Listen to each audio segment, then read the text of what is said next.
Yo, assalamu alaikum, Gambia. Good morning, Gambia. Alsama, Gambia.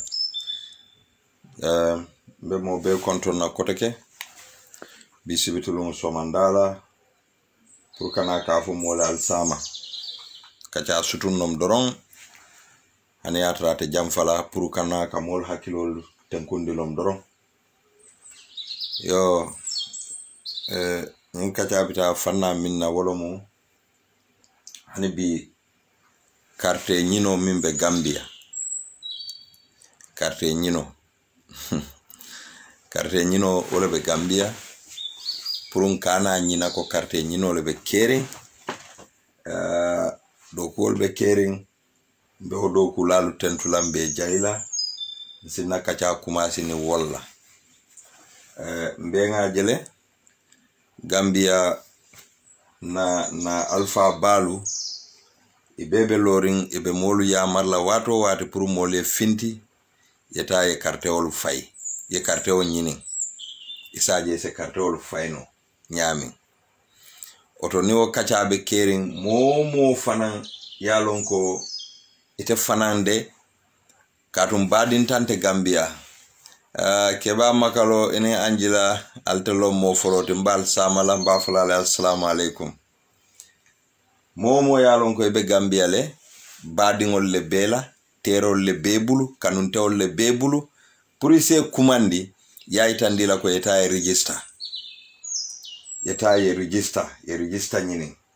abe kerine de bar hani kabi alngata nga register lu nyini nga molu kumandi molu e findi eta e register lu nyini yo badin Gambia ankolu nani kacha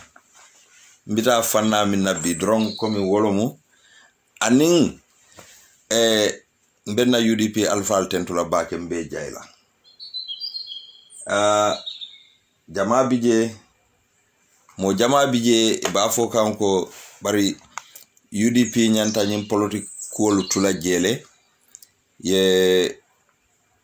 ye concentrate registration o kan mbe mobe liman yandla ko UDP momola doko muminti ikakela nyama awente kontani ayan landi baken nanyin alfalula ngamol minul tambindi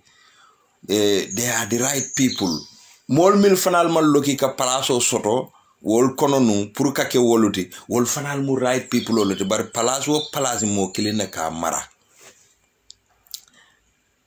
fo mo kilines ke nyaton koti do fana na noma bari milma soto wo mati na wol man palaso da faade hadi comme nyindol le lokita lafita dro mol se min kalamuta wolom nyinti ko UDP la registration central be dawda Gambia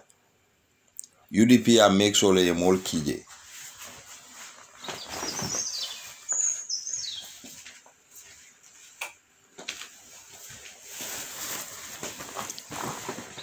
UDP a make sure ko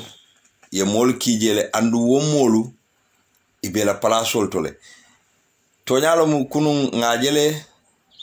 nimi ye social media jube kunun Facebook oto jube camera ba jube ye UDP TV and media jube ye lamin sila 100% jube ye UDP online TV jube ani different mol la personal Facebook ol ni jube ibajela ko UDP be mamandole ke kanun kunun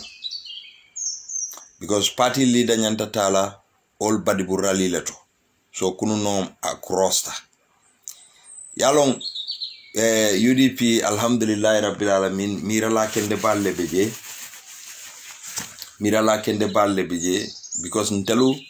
malla fi fenna mi yalong ko asifitina wulinde Gambia party mi yalong ko kabrin 1996 abe loring Loren dalilo minka wala mu pour ka Gambia bondi ka Gambia londa singola in a dictator, a brutal dictator for that matter, a brutal one. Dictator mi ya lonko ay mol tajirante ya manda wala aka mol muta ake fako sise ringo bari yara fan yaya jammela mo fa aliyamira kebu chamo le ma yaya advise kay ko faroke because nga moy kebu cham lale nunto another say ka fango kumbondi kote ke maja yafo yalon hadama dingo muna jongo se ke nyawo nya ite waranola alati ise fankanya jongo se ke nyawo nya ite waranola alati ise fankanya andu ni keta nafikoti ise fere nyawo nya ila nafiki ya iba kelale ba iba kela nyami fango ite fango bukana long mune atina nyin keta mbulu bar foyake foyafo nafiko mankuto mumenti ba nga jela be fintika aliyamira ko kebu cham alin kana la molufo ka fuko ni ala molufa hani ni kebu cham le fango kan kuntunun kebu cham kan nyanda ka kuntule bawa te ko mansa keo nyanda ka mo fakele o te telmilie mansa filindi yamire manyana kebu cham kuntula numba ni ya jame alo so oto mba fulay ko tonye roma mpetea ayabula so bari woman samana mien samana ndro lafta nala le kamolu relaxing kaitandi ko UDP is going to all body burali in all body burali nalbeya kalamuta kabrin serum nyirali be lola akabai so finally inshallah it's just hours to go eba kela nsi duwe fo ala sake yela rali kumas kaira kono ay ban kaira kono ila hamo mimindi fo sake kairo kono yes keba makalo ngajele keba mbe kuma kiline folali mbe social media la alinga hakilo lutu bake nga hakilo lutu bake nka kuolu minulu je nka kuolu minulu moyi yalon boso mi yalon ko kunu ngaje ya bondi social media ko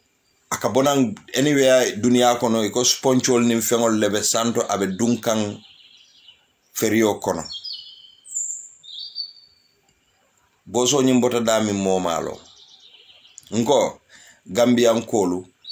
alikana alifangolu traumatized wo boso nyin kono ngajele boso natal mammoje abe diamula mam boso la nombaje bari ngajele boso natal ko luntangol le ba kono because bi wole be gambiano be kungo kono andu nimman hakilotu nyil luntan kuoto aben distract la so much so that nke ku on ta kelano molu minul be marari woluntan ku la Gambia they are doing their job perfectly na agency solu minul be registration center solu to nko altel du ya mirako jumalo mu baroti Gambia dingulu be bodal yele la baroye nyami ka fob dunia molu be alna le kayto nyinija alnintel dingulu yana kelen na bankola kuoto sama alfanalu alin kana woke diamu dol kake social media to nimman akan jaka sendile andu minulu fanalu kake nte last time nga audio do moy musundingole ya bonda ko ye carte sangole kumas I called the number directly nsano le mfana nga jabi audio to at the forum bari ngate nga number le call me ya kina biringa number nyin call thank you very much brother Keba biringa number nyin call keola ya chika nkai ko ye message dole kine la nyin number la ko nyeko ha ko nye yalon musu dole ya fa ko ki jafaro waratan ko mbar ngaki nkai ya ko kiskis leba ako hani nkai bari ya ki because ita believe ta ko mu tonyal nkai yalon ne carte o ka sanyadile ako nyeko hani nkai yalon ne ko ni registration oke mun sartel le bija ko nya hani nkai mina wolle fole nkai ko carte fa o kala muntu mala ko December nkai ko thank you very much brother esa ya kebu chamlo ko kay brother do kolom so nkai ko registration obe ke kan sign until July. Carte obe file in December. Nkai within July and December. Yalo neko ika supplementary registration o kele. Akonya hani. Nkai good. Nkai ko ninyi mbotala.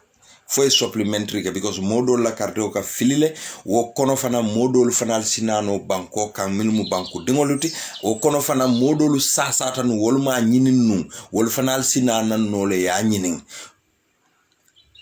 ko nyoko okay nkai ko sign ite ya mirako jumale be carte o sanna kabrin sign amari e muru ako en na carte o filter bare muso esama good morning esama nkai ko yamere jumale be carte o nyini na sanna sign o mari eta muru ko ta carte o nyini akonye no la ngo nkai ko mafo ko ete carte sango kela walleta atemla bare sign te wo watoti so alinga concentrate follow registration o kanga molu kumandi eta e register nkai ko ntela londo be doyari nyamin nali yente silandi ko carte sangle be kering Gambia nko ko asikeno nte fananga na mol kumande nko ka lali fon da handi because nyile carte o sanne already bari wote kela no nginan Gambia bele be parerim falingola ale musol leje ye tewol city musol ko ntellenga adama sinde andu nyino mu tonyati ni ko musolo amanke ko yentel kewolu doyandile musolo majority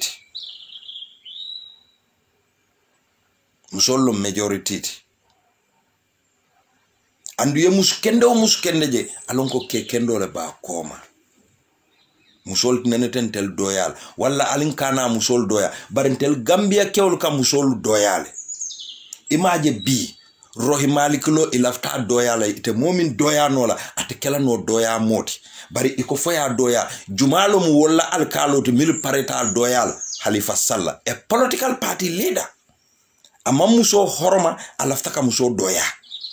with all the effort atele follow nyanta fintila ay rohi maliklo fasa tonyaka because ayalo ne katko ibe milla ka rohi maliklo kan tonyati je abe tonya silole kan bare Halifa ka ba sambala kitiol mbe Lord Mayores nyinin kala imesa follow ila saman kaito la ban katumbe ka wole batunga Halifa je aita ayafo ko nyindalilo la tinanga rohi maliklo samanan kitiol bawo ni kokeno sitama Gambia kidolu se wafu Gambia moli e fa Gambia ikoybe minor register kan Gambia ikoybe foreigner register kan fonka moy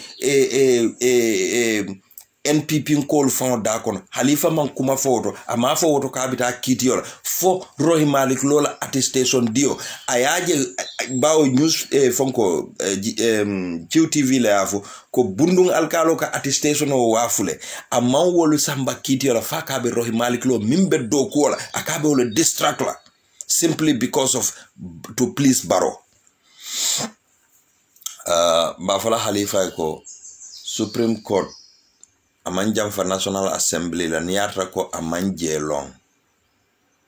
National Assembly sign ikatale before acho but Supreme Court obe after ajo le balaje Halifa ngamre nyanta jelonal je so mi en samanandro wala munyinti ko lafta min fola Gambian ko le wala munyinti ntella molu na foot soldiers are intact ni weekend wala fango yela cool tightened than before ni weekend yela cool tightened back than before ni weekend hani mimbitala sumunala alonko dole ba batlaje yalong IEC ko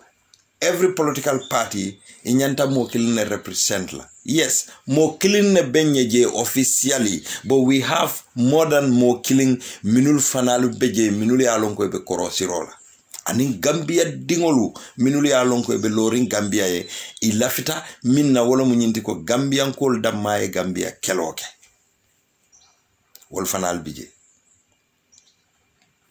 so lafita la drum pour mobe yalonko na molu are doing their best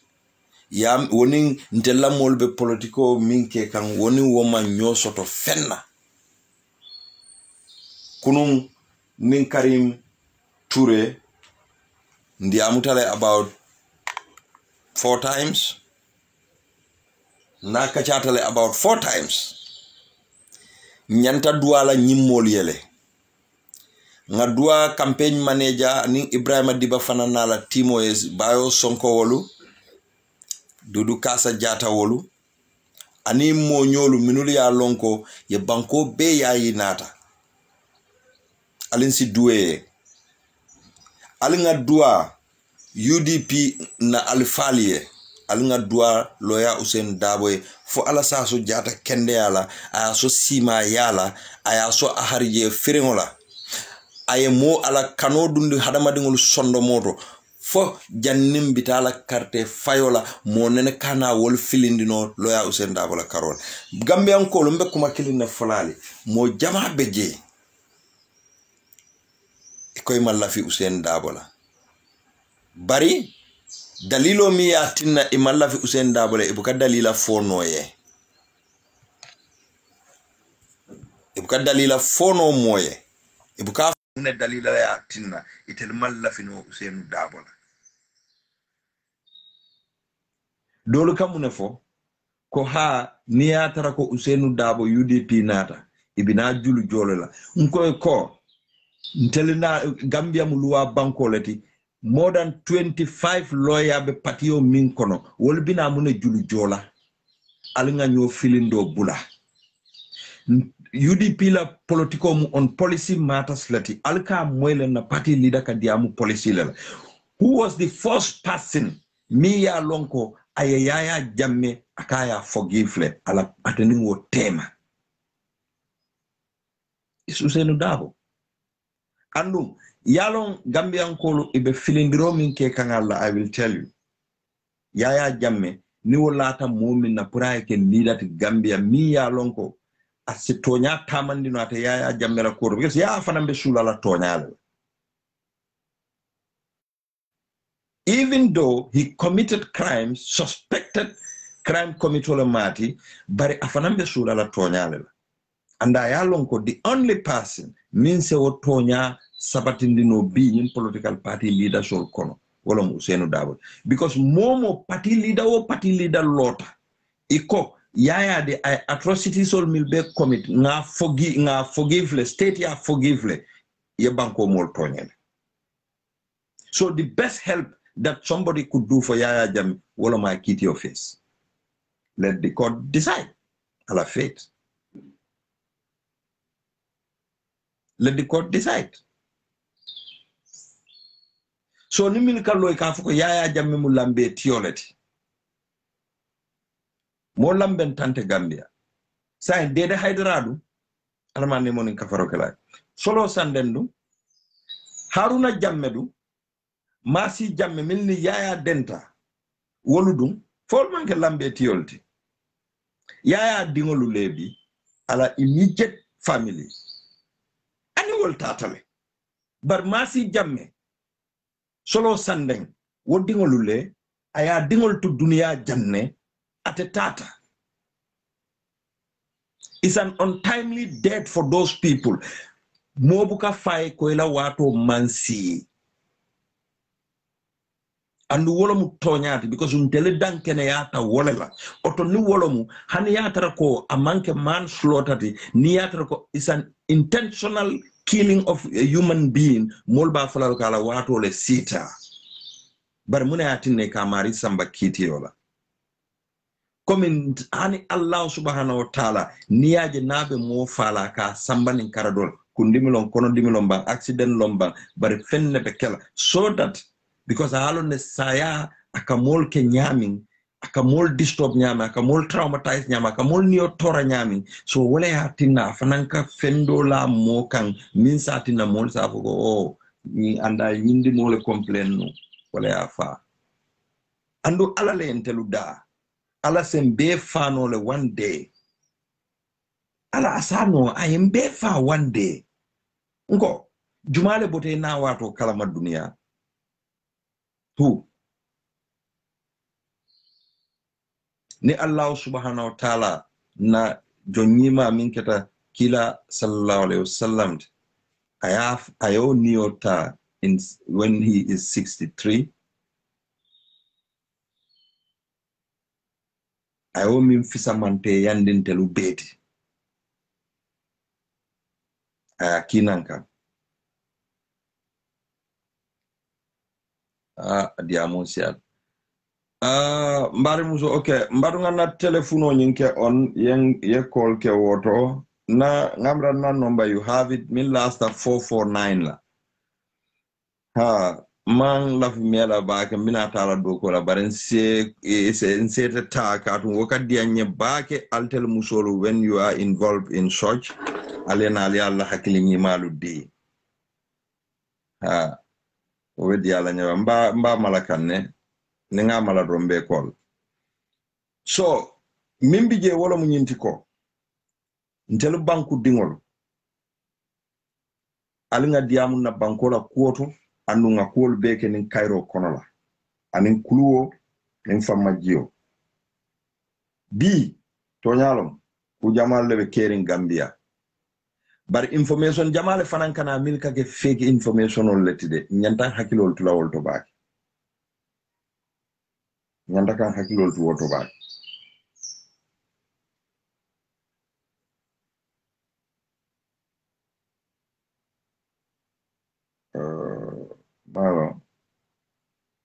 Mara muso yamre malon pedalen call ni na I don't know. Assalamu alaikum. Yo mara muso mbija kortama.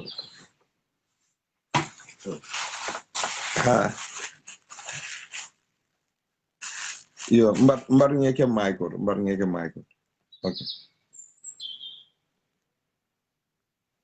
Yo ñino mun na bare musu kendo de fat sila sise al safa na la moy al nay kacha domande okay bare musu sitan Isam la mo bidawda isamala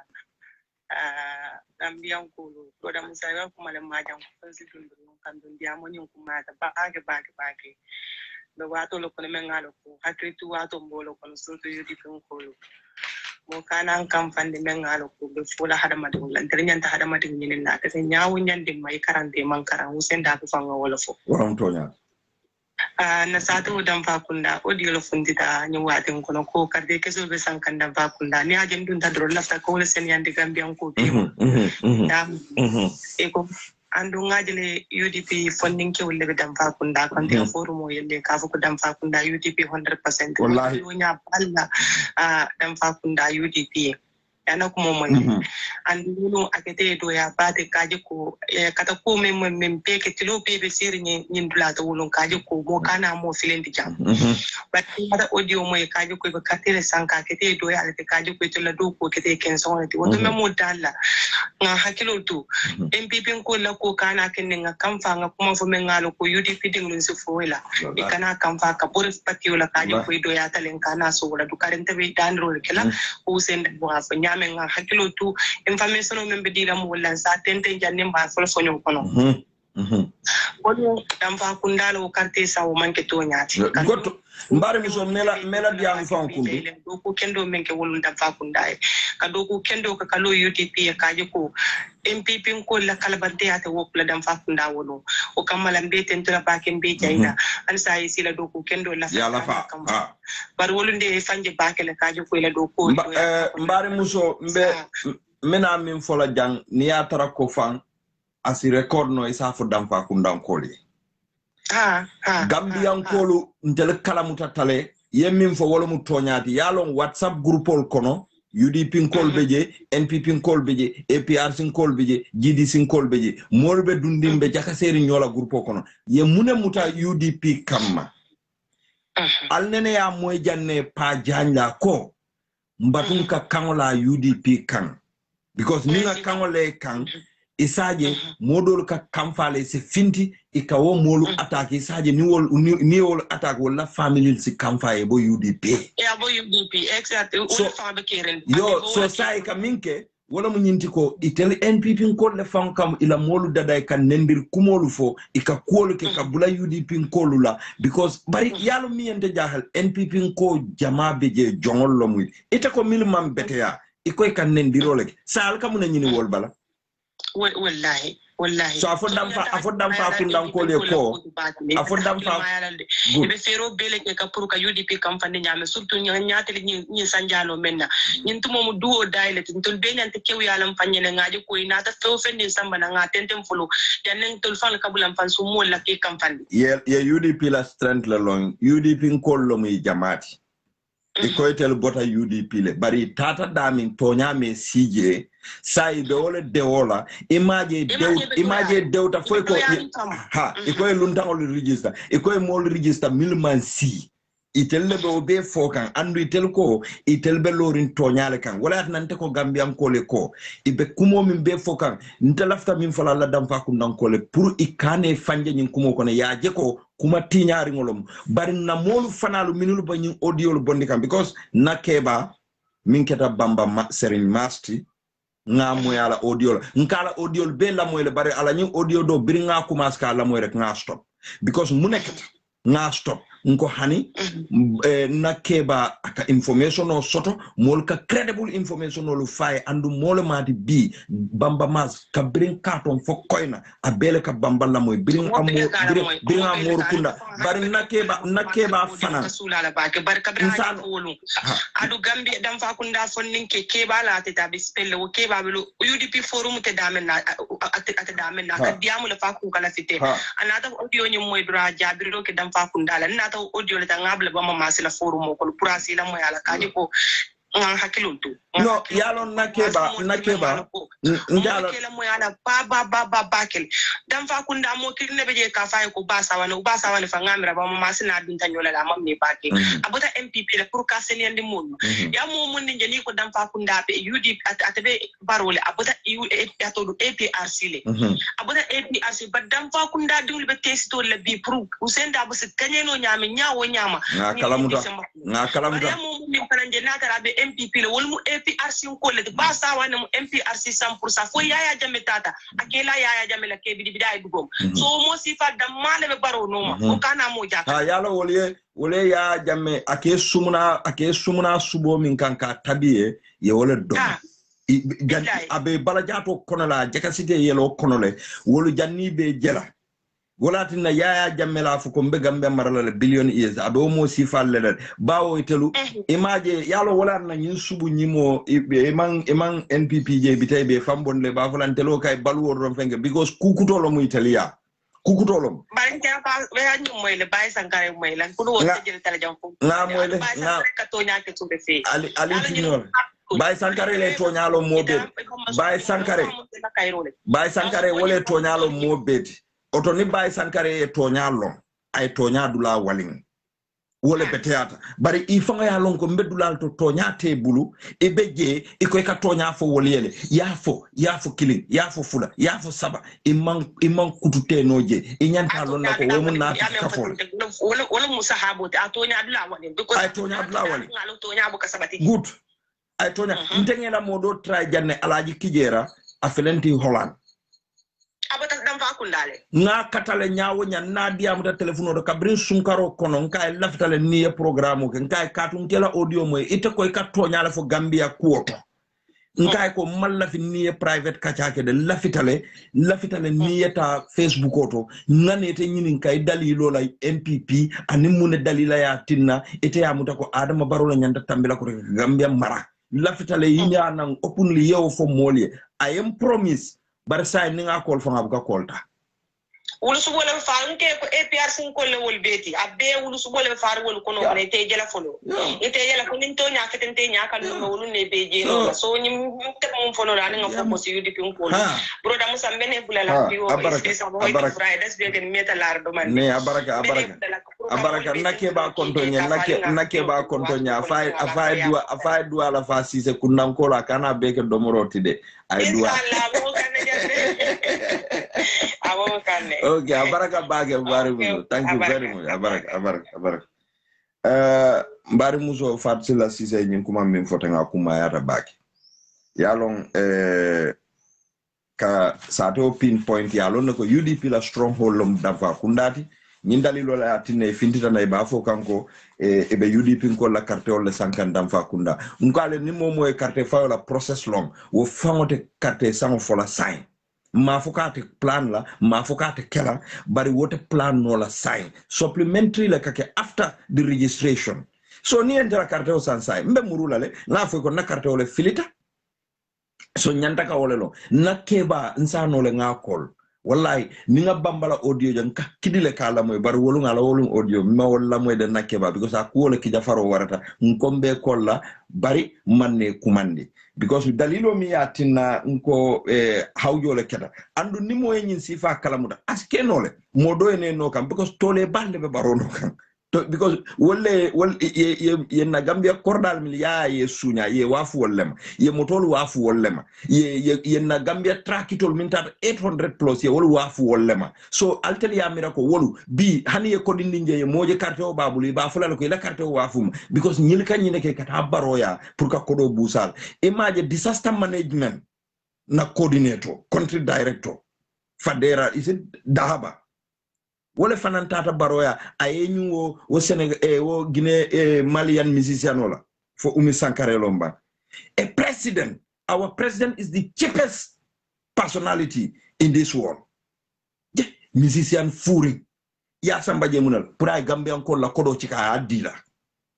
munati ne man Umi Sankare Samba Children Hospital to go and see Gambian hospital. This Molbije Minulia Lonko last year, Samai Tinyar Bake Wolye, this disaster management coordinator, ibi abemoto samo dronela, nga ya lonne, nga la kuolu lonne, akaboto sifalu minuli sangye be lonne, BMW le babulu, la nyim 4-wheel lolo.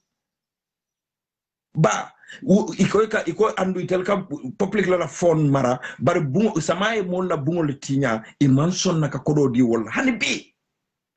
Imagine koy kata baroya fania dorne be bulude e ka molu samba baro ka baro camouflage kon telbe tele but it is going koy na momo keda nafiko tabe fintilal ate mabola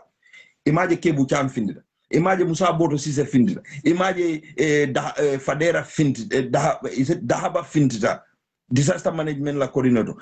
e bebe killing fintila wala nyam momo keda nafiko ti Gambia e bebe fintilal Gambia Batata Wale, 56 years of independent, until man mfango soto, until buka mfango le jarano. Niye mira, from 1994, kata 1965, Gambia moja le kana jarano la Gambia. Ngambira ko dunia moka selole ika duale ila kuole sele santo ibuka duale kuole jiduma so sai muna na Gambia kol kata jara lola outside wol ke jara no Gambia oto Gambia nothing is moving so na liye lamo UDP la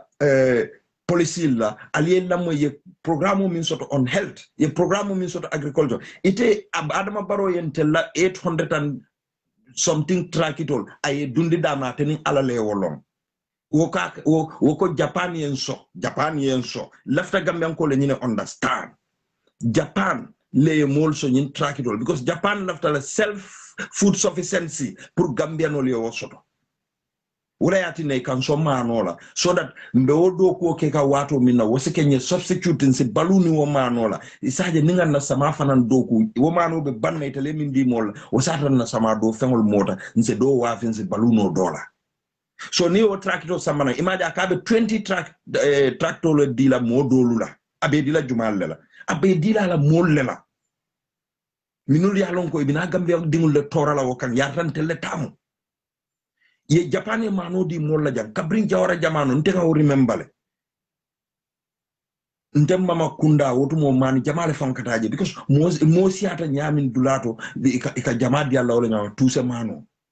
mune hati na wobuka disa ika wafu mon nko wotu molon Gambian ko le fon kanyingi Gambian ka jelle ka fonu yaya jamme mano atina le fonte o mano abuka do moy ya mbuka sonna san because ye yaya jamme min tofa kundu yaya jamme mano iba fala nya ka dia tegre satol mano fay ka tabi makala mutade barante buka san those days mbuka san nko ye ya la ko fo fewo fen salary de mbedo ko la mansakunda nka jola tante woti na taxpayer so la ko lo modi nka wota but apart from that nko hani mbedo ko la nun dami wallahi ika nyin manolu sukurolu subolu ike sambana nje ntenena ma hani ya la tamare dinke so sambana ya ni enta londi dama ka tulori wol muka mo soala mbuka because ningo moy ko hinga ta woton tenga acceptable mbuka ta fola ba na boss ko nyabari fana afenke don ka fatal muna amba sambal ka fata it's simple andu wallahi billahi nena man du yaya kangala office de bari nakeba sotole wo kantele ki state house nkata fo vice president of office wala secretary general of office yaya jamme aka yaya safe letter la personally ntele ka sambaye fo modol kan call wo wato e ka fo nyema ko state house bankor nkoy nal yen na telephone call nal lamila kon te nyaale mata nal tel man kende alballa mor yalla wo man kende la haji mo kanon commande wala yew foñ billahi wallahi fo mol kan ko ko ngema ko state house bankor but nin tata ni ngaw leta deliver ni muruta na pour ka fa ke bañi ko ke ba bantale di ni pour ka fa ko almani man ka far kala pour ka fa ko ngal leta sa carte ni ya jam be diamo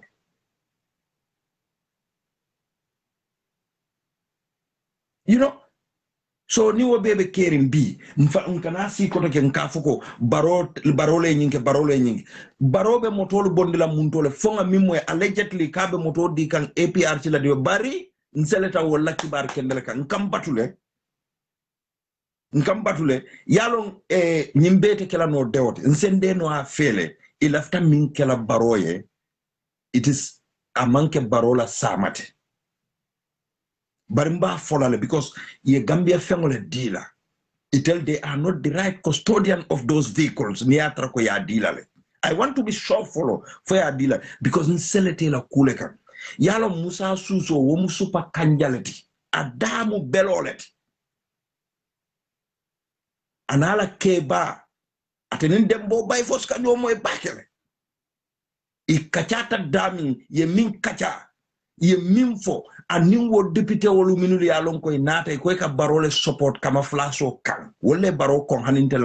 yalla tel man baro kon we are just trying to tell him true the truth but wolle baro kon imagine manuno fo ya kata inakitala sai pareta atinyal but it is good for him because ite miliye take fenti ite ko wolu futale wolu man baraka itele barakata baro mo jaw baleti so ni Gambia momo ya mirako ibe nyinke kam Gambian kol lela iba keke famol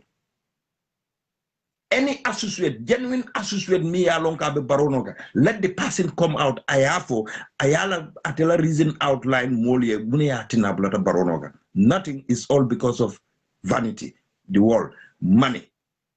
because ya mutako kodore be barobu kodi dunte barobu he is just the custodian of our taxpayers money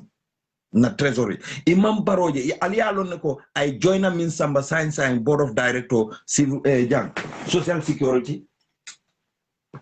I wo joiner ate baro joiner le tajang akaba kelanu IEC la deputy director biri mol kuma ko NPP la fongol bar Mamburenja is lobbying for that man pour imagine sa ya samba social security because they wanted to lavish that money ilafta kan na kodole be pensionation la kodole be mutaka be tinya for pour barola politico andu mina diamo min kala ja lafta gambe ko le la moy baake nyinna mbekar nyim folale subsequently ibe kuleto nal ya remember nyamina election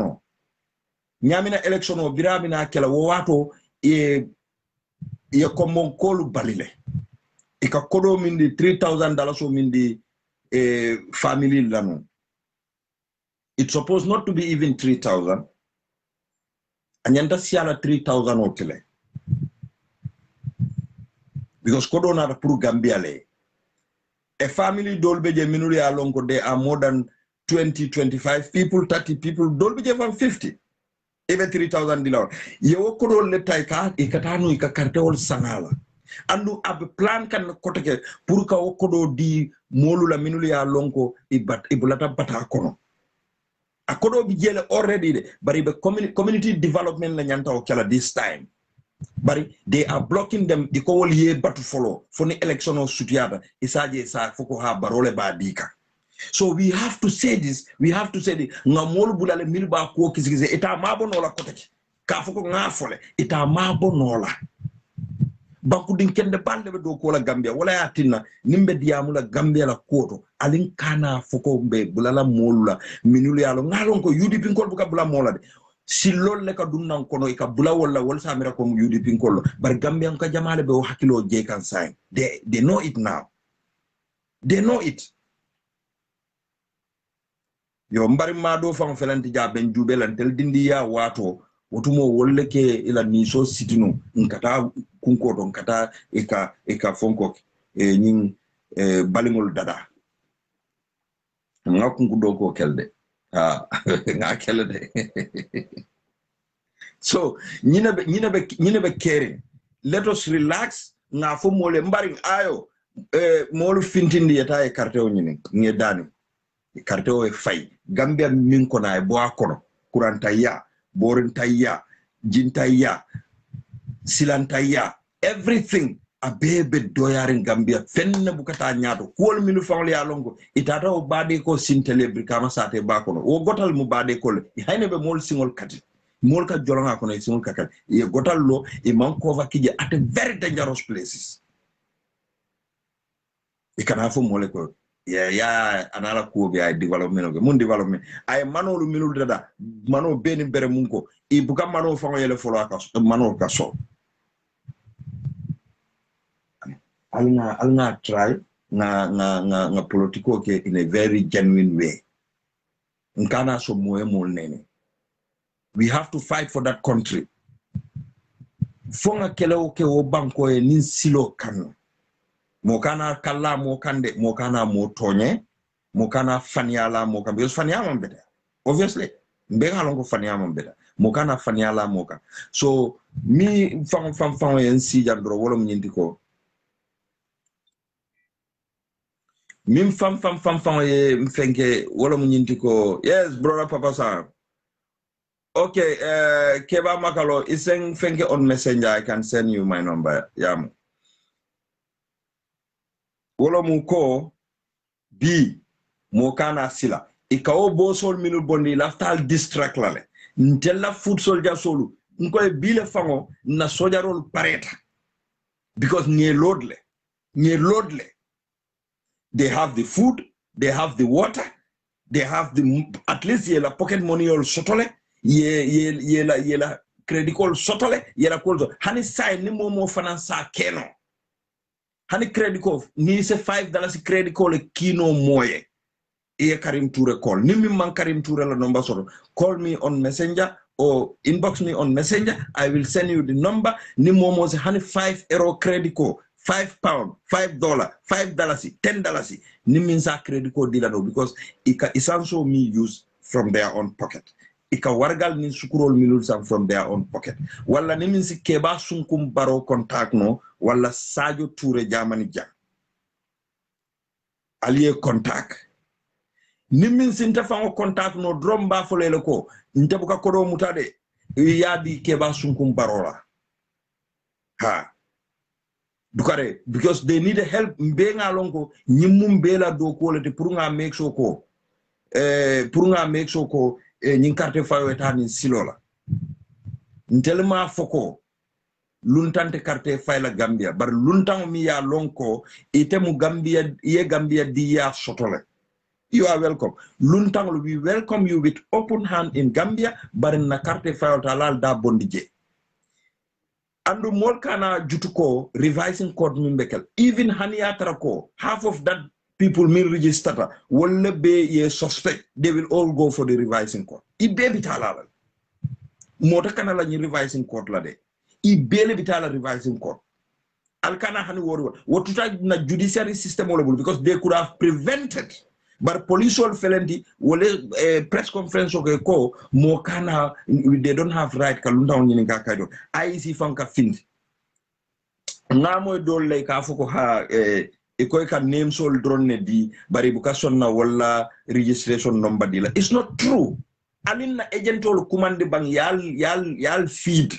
wolbe manke tonya ebe nem di la ndeto Musa Sedi ngamira wo almame furu mi be tujarato Musa Sedi le fo len teke wodi wo min man fellon akaka gambian kolle ne bara tujaron kolle be mol nenkan minul yati tambindi tujare mu alpha satewol to tujare mu gambia lansari din satewol de wo almame furin sifa ka lo al tel nyaato akatara bulalal telula alka fo mole ko Musa boto sed lebe gambianol nenka minul ya tambindi e dingol dia ngesen ndi wo mo sifa min ka molu nen nalbe almame ya nyinol la state house alata Adama Baroya nal lafta ko abe motole di kam molla alta Adama Baroya baral kana bula gambian kol so ita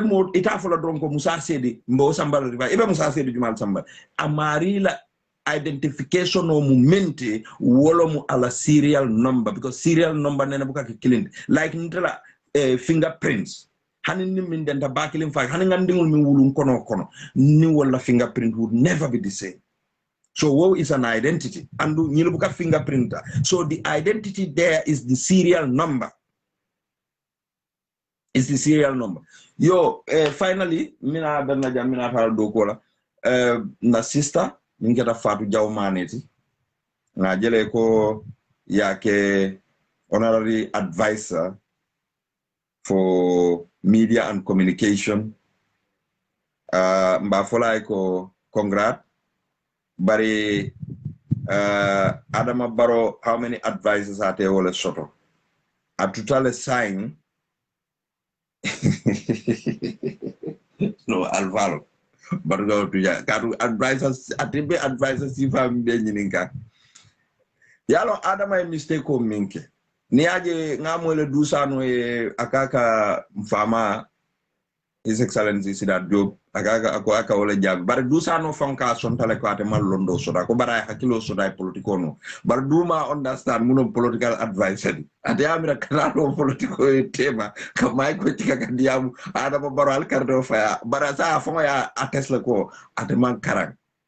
ako bara politiko wonole. So the best thing niaje gambianol be diam kan du sano la palaso ni na kola ay palaso mi marlo ni Adama yake flower kuntulati nun state house we wouldn't complain na yake garden board we wouldn't complain ni yake messenger we wouldn't complain because mbalo nal ko wokay letter samba Musa Kamara letter samba Nancy Ndiaye letter samba honorable Mohamed Jawara won't the problem sotola wala but this is a very high profile position being an advisor of a great jelle it's a big great and this is an appointment me along ko PMO rekake. So this is a very senior government position. So what I think nanka kumo nyimfo dusano. We are sorry. It was good that you were honest to Gambian people. Kaitandiko you efenketale mankarang etema long ke position o min found mela do ko what I think you went openly. Imagine ye implicate government. We have evidences from Dusano ko Dusano officials soto political bureau leto.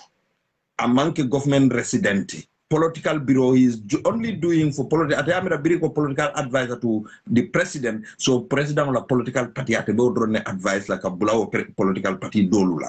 so amalo wala atina dusano be prepared ela pay slipol bebe la mansa kundale after the sambala kitiola you will pay all that money back because we are not doing your job we are abusing your office mbe charge abuse of office like so mbe danete wala ntebuka parade la kujabila because if it modi good so mimbije wala munyinti ko na sister Fat Jawmane yata do ko bari Fat Jawmane ngala video ji janne just recently botam min fokan about honorable Ousainou Darboe bankudin kendolo mu ya jamme tilimbali am jar Fat Jawmane mu tonya moleti Fat Jawmane ko ibe kombon ko la lan be bu chakanenu because wotu mo yaata fang la lan tala butu malum fo silay be lan ibe lamurun la tala bar Fat Jawmane I believe ko animil be do ko kono abe kelo kala wolela andu civil advice Barrow aba advice la le pour Barrow eta sila kendo kan ay ku kendo tamande ni wonde ngalon ko Fat Jawmane be resign la andu alinkana so moyen distract Fat Jawmane la kuola Fat Jawmane la family be mu UDP let ibe tout weda fa jawmane atela political affiliation I don't know bare ala family be mu UDP le bare ngala video jela kumol mil fo Usain Dabama so dukare ngalon ko NPP ko lu lafta fa jawmane la family le nyim moyde molu be fintila ibe audio dadala maybe be bulala fa jawmane la jos pour ka altelu samba baroka barbutu wotuta altelebul niata ko altel ka political support policy le kan niata ka support tonyale kan UDP bu kan nendirke just recently amahani me few days ago na party leader and secretary general Usainu Dabo bota folako UDP kolu nkana bula mola nkana kala mo kan na make some be kuma fola mola ko da ke tonyati mo kana mo nen nkan nendir lal je mun tolto so nal kon tel kan nendirol ke ni mo findita nan NPP la kawyol ye nendiro ke UDP la groupe ko na janjanta forum ko kono ye fank comme UDP ko dol fanga bi ye ke la profile picture ke Usainu Dabo let profile picture min bente bulu jam me accept Facebook Usainu Dabo asiata buloni simoti siata buloni simoti fodol kan safena ha nge fenkele manson na accept la ko dite muna aussi do safe we accept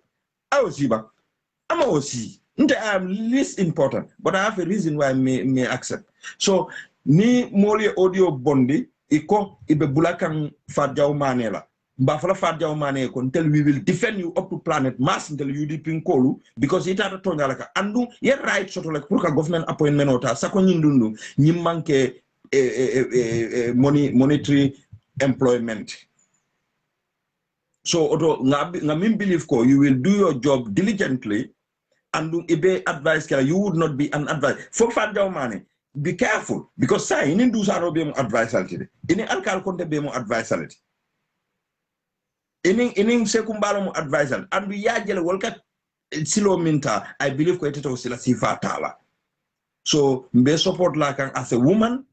wallahi ila o ta fam miya deninde ikeda musolet I feel ko you know the pain of those women minuli alonko tambirani kola ya minna and you will do your job correctly abaraka bake iseke kude ala o muso abine kela terlet iseke kude ikeku bar ngalonko you are very smart ite nyaayele tale ikunin tale ikarantale itamatale ntel UDP kolde ila appointment on bafole ko mbe tankla kan andum ngalon min believe ko ibe do ko kala gambiale so yo kene ku momin fanam fo kombo ad nyinin karoke Musa Drame anin Adama Baro anin woke mane ba min be jambur ke ba woke mane ba ngamra telefon atenyi nyata dusa non siaka jatalti aninta Musa inyi nyata ntem I forgot the name yadele ke mali la youth munti yo so aninta Fat Baro dukare woto Samba Jana ti wala haji ndala haji to balawo wo be damin wo yalo moma mi expect ni asot bi nale nte nyantam bungole bembulo nale self contained lonte ni mekeku zibulal bela because that's in fartindi nol so do kolo we have seen that ngeje de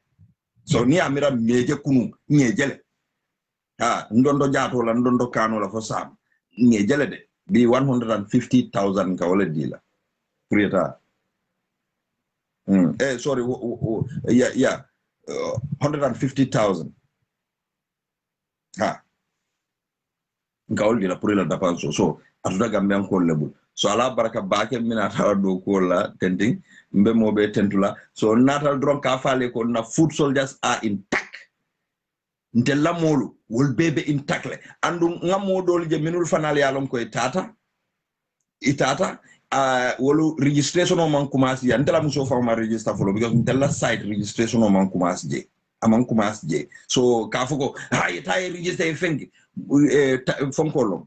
timetable lo your schedule plan so le shot everywhere so